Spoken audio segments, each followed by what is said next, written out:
السلام علیکم ورحمۃ اللہ وبرکاتہ۔ پارہ نمبر 18 سورۃ المؤمنون، آیت نمبر 86، آیت نمبر 86۔ قل من رب السماوات، أعوذ بالله من الشيطان الرجيم أعوذ بالله من الشيطان الرجيم، قل من رب السماوات السبع قل من رب السماوات السبع ورب العرش العظيم ورب العرش العظيم، سيقولون لله سيقولون لله، قل أفلا تتقون قل أفلا تتقون، قل من رب السماوات السبع ورب العرش العظيم سيقولون لله قل أفلا تتقون قل قاف کو موٹا کرنا ہے من رب السماوات السبع من رب السماوات یا ادغام بغیر غنہ من رب السماوات تھا نون کو را کر دیا اور میم کا را میں ادغام کیا ڈائریکٹ رب السماوات السبع با پہ قلقلہ کرنا ہے ساکن ہے عین سماوات السبع ورب را کو موٹا العرشل عین اور را کو موٹا کرنا ہے العظیم سیقولون قاف کو موٹا قاف اور لال قولو دونوں حروف مدہ ہیں ایک ایک الف کے برابر مد سیقولون للہ یہاں اگر رک جائیں تو طول توسط قصر تینوں کر سکتے ہیں اللہ کی عظمت کے حوالے سے للہ للہ للہ ایسے قل قاف کو موٹا افلا تتقون قاف کو موٹا کر کے پڑھیں گے قل فرما دیجئے صلی اللہ علیہ وسلم من کون ہے رب السماوات السبع ساتوں آسمانوں کا ورب اور رب العرش العظیم عرش عظیم کا سیقولون وہ ضرور کہیں گے للہ یہ سب اللہ ہی کے لیے ہے قل فرما دیجئے افلا تتقون کیا پھر نہیں تم ڈرتے کیوں نہیں ہو اللہ اکبر معلوم ہوا اللہ کا عرش جو ہے وہ سب سے بڑا ہے دیکھیے کل ہم نے جو پڑھا تھا نا اللہ سبحانہ و تعالی نے نیچے زمین کا تذکرہ فرمایا اور زمین کی چیزوں کا تذکرہ فرمایا آج کی آیت کے اندر اللہ سبحانہ و تعالی عالم بالا کے متعلق فرما رہے ہیں کہ سوال کرو وہ سوال کیا ہے فرمایا ان سے پوچھو آسمان زمین آسمان جو ہے وہ زمین سے کہیں بڑا ہے ٹھیک ہے جی پھر ہر آسمان نیچے والے آسمان سے بڑا ہے ٹھیک ہے جی اور پھر ان کے اوپر جو عرش ہے وہ بہت زیادہ بڑا ہے ٹھیک ہے جی جو اللہ کا عرش ہے وہ ان سے کہیں اور بڑا ہے ان سب کو محیط ہے محیط ٹھیک ہے جی تو فرمایا جسے اللہ تعالی نے عظمت والا بہت بڑا فرمایا ہو تو پھر بتاؤ ان تمام کا مالک کون ہے؟ ٹھیک ہے جی. لا الہ الا اللہ. تو یہ سب کچھ اللہ کی ملکیت ہے. سیقولون سمجھو بات کو. یہ سوال کن کو ہے؟ کافروں کو. سوال کون کر رہے ہیں؟ رسول اللہ صلی اللہ علیہ وسلم. نبوت کی زبان سے اعلان ہو رہا ہے اور اعلان کروانے والے اللہ، اعلان کرنے والے محمد الرسول اللہ. سوال اللہ نے بنا کے دیا، پیپر اللہ نے دیا، حل کرنے والے، کروانے والے محمد الرسول اللہ صلی اللہ علیہ وسلم جی. تو جواب دینے والے کافر ہیں. کافر کہہ رہے ہیں سیقولون للہ، سب کچھ اللہ کی ملکیت ہے.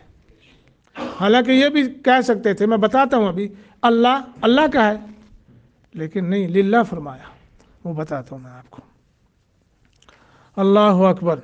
پہلے اللہ پاک نے فرمایا تھا افلا تذکرون، تم نصیحت نہیں کرتے، نصیحت نہیں پکڑتے.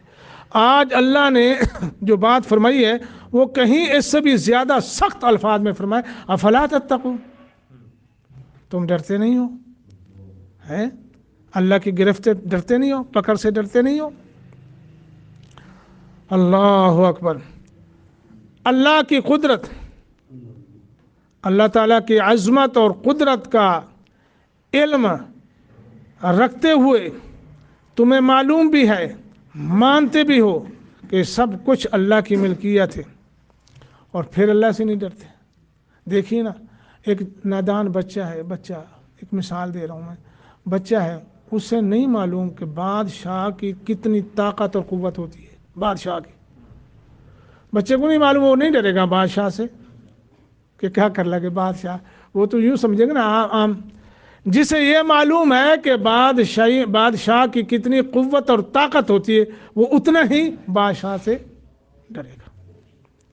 اس لیے اللہ سبحانہ و تعالیٰ نے قرآن مجید میں ایک جگہ فرمایا نا انما یخشی اللہ من عبادہ العلماء. اچھا، یہاں اکثر ترجمہ یہ ہوتا ہے کہ اللہ سے ڈرنے والے علماء ہوتے ہیں. جبکہ نہیں، علم والے. اللہ سے ڈرنے والے وہ ہیں جو اللہ کی معرفت رکھتے ہیں، اللہ کے متعلق جانتے ہیں، اللہ کا علم رکھتے ہیں، وہ اللہ سے ڈرتے ہیں. ورنہ جی اگر یہ معنی کیا جائے کہ اللہ سے مولوی ڈرتے ہیں تو پھر مولوی تو زیادہ کام خراب کیا ہوا ہے. دین کے اندر بگاڑ سب سے زیادہ مولوی نے کیا. اللہ کی وحدانیت کے اندر شرک زیادہ مولوی نے کیا، کروایا، حالانکہ وہ جانتا ہوتا ہے قرآن کا ترجمہ بھی، حدیث بھی نہیں. معلوم یہ ہوا قرآن حدیث کا علم پڑھ کے بھی آدمی کہاں رہتا ہے اگر وہ اللہ کی پہچان اسے نہیں ہے تو. بلکہ میں آپ کو بتاتا ہوں، دو جگہ اللہ نے فرمایا. ایک جگہ اللہ نے جہل فرمایا اور دوسرا اللہ نے کتے کی مثال دی ہے. مثل الذین حملوا التوراۃ ثم لم يحملوها.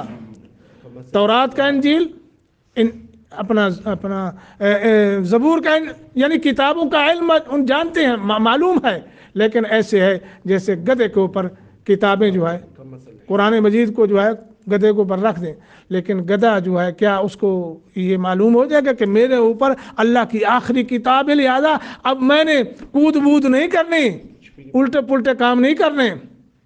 نہیں، گدھا تو گدھا ہی ہے، چاہے قرآن مجید پہ رکھ دیں، حدیث رکھ دیں، گدھے کو کیا معلوم. تو ایسے فرمایا جو کتاب کا علم رکھنے کے باوجود اس کے خلاف چلتے ہیں تو وہ گدھے جیسے. اور ایک جگہ اللہ نے فرمایا نام پارے میں سورۃ الاعراف میں، اللہ اکبر، وہاں اللہ سبحانہ و تعالیٰ یوں فرماتے ہیں وَلَوْ شِئْنَا لَرَفَعْنَاهُ بِهَا وَلَكِنَّهُ أَخْلَدَ إِلَى الْأَرْضِ وَاتَّبَعَ هَوَاهُ فَمَثَلُهُ كَمَثَلِ الْكَلْبِ إِنْ تَحْمِلْ عَلَيْهِ يَلْهَثْ أَوْ تَتْرُكْهُ يَلْهَثْ ذَلِكَ مَثَلُ الْقَوْمِ الَّذِينَ كَذَّبُوا بِآيَاتِنَا. فرمایا اور اگر ہم چاہتے تو البتہ بلند کرتے اس کو بسبب ان آیات کے، اور لیکن وہ جھک پڑا الی الارض، زمین کی طرف، واتبع، اور وہ پیچھے لگ گیا، ہوا ہو اپنی خواہش کے، فمثلہ، چنانچہ اس کی مثال اس کتے کی مثال کی مانند ہے. ہم نے علم تو دیا آیات کا، ہاں تو یہ دیکھیے اللہ فرماتے ہیں یہاں آیات کے لفظ ہیں وَلَوْ شِئْنَا لَرَفَعْنَاهُ، ہم ان کو بلندی دیتے کس کے ذریعے؟ آیات کے، یعنی معلوم ہوا کہ وہ اللہ کا جو علم ہے، کتاب کا علم ہے، قرآن کا علم ہے، وہ رکھتا ہے، علم تو اللہ نے دے دیا، مگر اس علم سے اس نے فائدہ نہیں اٹھایا جو فائدہ اٹھانا چاہیے تھا، اس علم کے مطابق عمل نہیں کیا، کیا کیا؟ زمین پر جھک گیا، یعنی وہ دنیا کا لالچی اور حریص بن گیا، بلکہ ان آیات کے ذریعے جو ہے اس نے دنیا کو کمایا جھوٹ ووٹ بول کے، جیسا کہ یہود کے متعلق قرآن پیچھے کہتا ہے کہ وہ فتویٰ دیتے تھے اپنی طرف سے لکھ کے اور کہتے تھے اللہ کی کتاب میں ہے، اور پیسے لے لیتے تھے، یعنی پیسے کی خاطر، دنیا کی جاہ و جلالت کی خاطر، یا اس کی درم دینار کی خاطر اللہ کی آیات کو بھی ٹھکرا دیا، جھوٹ بول دیا۔ تو اللہ فرماتا ہے پھر ایسا آدمی جو علم رکھنے کے باوجود خواہشات کے پیچھے چل پڑا تو اس کی مثال ایسے جیسے کتے کی ہے، اور کتے کی کیا مثال اللہ نے فرمایا ان تحمل علیہ یلہث، اگر تو حملہ کر دے اس پر تو بھی ہانکتا ہے، یا تو چھوڑ دے اسے تو بھی ہانکتا ہے۔ تو فرمایا یہ کیوں؟ ذالک، یہ مثال ہے ان لوگوں کی، الذین، جنہوں نے کذبوا بآیاتنا، ہماری آیات کو جھٹلایا۔ لہذا آپ بیان کریں یہی واقعات لعلہم، تاکہ وہ یتفکرون، فکر کریں۔ تو میرے دوستوں بزرگوں، میں عرض کر رہا تھا اللہ سبحانہ و تعالیٰ فرماتے ہیں کہ اللہ سے ڈرنے والے وہی لوگ ہیں جو اللہ کی وحدانیت کا علم رکھتے ہیں، انہیں پتہ ہے کہ وحدہ لا شریک کون ہے، ہمارا مالک کیا ہے، ہمارے مالک کا مقام کیا ہے، عزت کیا ہے، اس کی قدر کیا ہے، اور وہ کیا کر سکتا ہے۔ تو جب یہ معلوم ہو جائے کہ سب سے سپر طاقت کس کی ذات ہے، اللہ کی ذات ہے، تو وہ بندہ پھر یہ معلوم ہو جائے کہ میں کہاں گناہ کروں گا، کہاں زیادتی کروں گا، کہاں میں کوئی کبیرہ یا صغیرہ کروں گا، میرا تو اللہ دیکھ رہا ہے، میرا اللہ ناظر ہے، میرے اللہ کو معلوم ہے۔ تو جب یہ نقشہ، یہ تصور ذہن میں آ جائے، اس چیز کا علم آ جائے، تو میں وہ آتا ہے نا حضرت عمر کا واقعہ، وہ اپنے علاقے میں وہ کر رہے تھے، معلومات کر رہے تھے، گشت تو میں نہیں بولتا، وہ جائزہ لے رہے تھے، کہاں جی سروے کر رہے تھے، تو ایک عورت کہتی ہے بچی کو کہ دودھ میں پانی ملا لو، تو اس نے کہا کہ نہیں، بادشاہ نے منع کیا ہے، اس وقت امیر المومنین عمر فاروق تھے، تو ماں کہتی ہے بیٹا بادشاہ یہاں عمر فاروق کام سے موجود ہیں، کہا اماں اگر عمر فاروق موجود نہیں ہے اللہ تو دیکھ رہا ہے۔ تو بات یہ ہے کہ جب یہ تصور ہو جائے، اللہ کا علم آ جائے، بندے کو یہ معلوم ہو جائے کہ میں اللہ سے کبھی بھی نہ چھپ سکتا ہوں نہ غائب ہو سکتا ہوں، میرا اللہ مجھے دیکھ رہا ہے اپنی قدرت کے ساتھ، اللہ ناظر بھی ہے، حاضر نہیں، اللہ ناظر ہے، ناظر یاد رکھ، اللہ ناظر ہے، اللہ مجھے دیکھ رہا ہے۔ ان اللہ بما تعملون بصیر، ان اللہ بما تعملون علیم، ٹھیک ہے جی، اور ان اللہ بما تعملون خبیر، اللہ جو تم کر رہے ہو اس کی خبر بھی رکھتا ہے، بصیر بھی ہے، دیکھ بھی رہا ہے، اللہ اس کو جانتے بھی ہیں، جو کچھ تم کرتے ہو کہتے ہو اللہ سب کو، اللہ کو معلوم ہے۔ ان اللہ بصیر بالعباد، اللہ اپنے بندوں کو دیکھ رہا ہے، ٹھیک ہے جی۔ تو پھر جب یہ علم آ جائے تو کبھی اللہ کی نافرمانی نہ ہو۔ تو اس لیے فرمایا کہ ساتوں آسمانوں اور عرش عظیم کا رب اللہ ہے، تو تم پھر اس کے ساتھ شریک بناتے ہو، اس کے بعد اور پھر تم دوبارہ زندہ ہونے کو بھی نہیں مانتے، کیا تم ان بات سے اللہ سے ڈرتے نہیں ہو کہ کہیں اللہ کی گرفت آ جائے؟ آگے سیقولون للہ، یہاں یہ سوال پیدا ہوتا ہے کہ حالانکہ یہ جب سوال تھا رب السماوات السبع یقل لمن الارض ومن فیہا، سوال تھا، جواب اس کا سمپل سا تھا کہ اللہ ہے، ہو گیا۔ لیکن فرمایا للہ کہ وہ اللہ ہی، یعنی اللہ کی بجائے للہ فرمایا، للہ کہ سب کچھ اللہ کا ہے۔ اس میں کیا حکمت ہے؟ طبری نے جواب دیا اس کا، یا دوسرے کچھ مفسرین نے، سب نے نہیں، یہ جواب دیا ہے کہ مر رب السماوات السبع، ساتوں آسمانوں کا رب کون ہے کا معنی یہی ہے کہ لمن السماوات السبع، کہ ساتوں آسمان اور عرش عظیم کس کی ملکیت ہے؟ اس لیے جواب آیا للہ۔ یہ نہیں ہے کہ صرف آسمان اور زمین کا مالک ہے، نہیں، سب کچھ کا مالک کون ہے؟ زمین اور آسمان، درمیان جتنی بھی مخلوق اور جتنی چیزیں ہیں، اشیاء ہیں، ان تمام اشیاء کا مالک بھی کون ہے؟ ہم کس کی ملکیت ہیں؟ اللہ کی ملکیت ہے۔ اور قرآن نے ایک جگہ بلکہ یوں فرمایا للہ ما فی السماوات و ما فی الارض وَلَقَدْ وَصَّيْنَا الَّذِينَ أُوتُوا الْكِتَابَ۔ اگلی آیت ہے للہ ما فی السماوات و ما فی الارض وَكَفَى بِاللَّهِ وَكِيلًا۔ اگلی آیت ہے للہ ما فی السماوات و ما فی الارض، آگے لفظ ہیں کچھ، بہرحال اس لیے جگہ جگہ سبح للہ ما فی السماوات والارض، جگہ جگہ قرآن میں یہ آیا ہے کہ لوگوں یہ تمہاری غلط خیالی ہے کہ میرا ہے، نہیں، تیرا نہیں، یہ سب کچھ اللہ کا ہے۔ آج ہم زمین کی خاطر لڑتے ہیں، وہ کہتا ہے میری ہے، وہ کہتا ہے میری ہے، زمین کہتی ہے تم دونوں جھوٹے ہو، تم دونوں میرے ہو۔ مر کے زمین میں جانا ہے نا جی۔ تو اس لیے معلوم یہ ہوا کہ سب کچھ اللہ کا ہے۔ جب یہ عقیدہ ہو جائے، ایمان ہو جائے اور علم آ جائے کہ سب کچھ جب اللہ کا ہے، میرا تو ہے نہیں، میرا تو اختیار نہیں، یہ عارضی اختیار جو ہے، یہ کوئی وہ اختیار تو نہیں ہے نا، یہ تو عارضی ہے۔ تو اس لیے پھر مجھے ہر وقت اللہ کے آگے کیا کرنا چاہیے؟ جھکنا چاہیے۔ حجاز، عراق اور شام کے تمام قراء اس لفظ کو للہ پڑھتے ہیں، کیونکہ ان کی طرف جو بھیجے گئے امیر المومنین عثمان رضی اللہ تعالی عنہ کی طرف سے جو مصحف بھیجے گئے تھے، ان میں لفظ للہ ہی تھا۔ لیکن بصرہ کے جو قراء کرام ہیں، ان کے جتنے بھی بلاد تھے، ان کی طرف جو مصحف بھیجے گئے تھے، اس میں لفظ اللہ تھا۔ ہاں جی، اس لیے لفظ اللہ جو ہے یہ بھی پڑھنا جائز ہے، للہ بھی پڑھنا، دونوں قرات موجود ہیں۔ ہاں جی، اچھا، دوسرا للہ میں ایک نقطہ اور بیان ہوا ہے کہ سوال تو یہ تھا کہ ساتوں آسمانوں اور زمین اور عرش عظیم کا رب کون ہے؟ ان کی طرف سے اس کا جواب یہ ذکر فرمایا کہ یہ کہنے کی بجائے کہ ان کا رب اللہ ہے، ہیں جی، یہ کہیں گے کہ یہ سب کچھ اللہ کی ملکیت ہے۔ کیوں؟ اس لیے زمین اور آسمان اور عرش عظیم ہر چیز کا مالک اللہ تعالیٰ ہی کو سمجھتے تھے۔ کون؟ کافر۔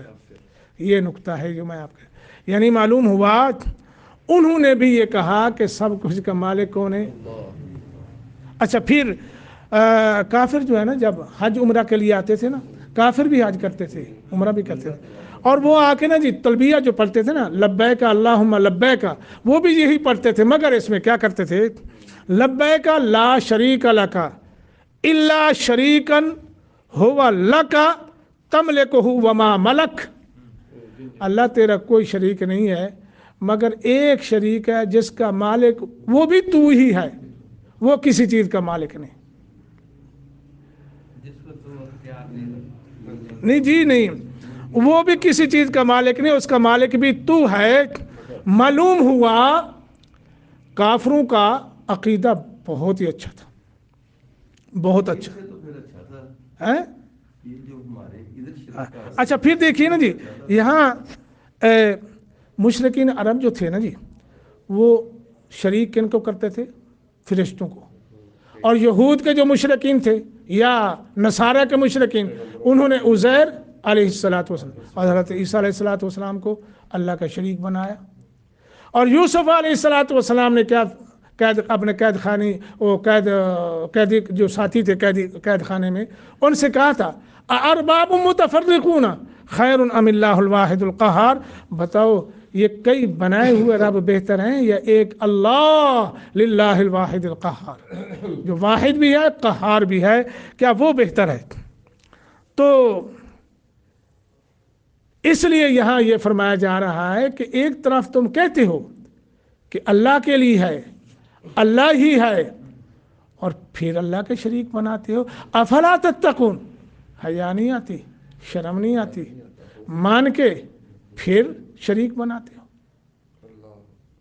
اور آج کا مشرک بھی اللہ جانتا ہے، مانتا ہے اللہ کو، لیکن وہ کافر سب کچھ کا مالک مانتا تھا اللہ کو، لیکن آج کا مشرک کہتا ہے کہ سارے اختیار ہی رسول اللہ کو اللہ نے دے دیے۔ بلکہ میں ایک وہ پڑھ رہا تھا وہ سریکی زبان میں، وہ کہہ رہا تھا کہ کر مصطفیٰ کے در کی غلامی، نہیں اس تو بہتر کوئی نیک نامی۔ حالانکہ رسول اللہ صلی اللہ علیہ وسلم نے آ کر غلامی سے نجات دی، فرمایا نہیں تم سارے غلام ہو اللہ کے،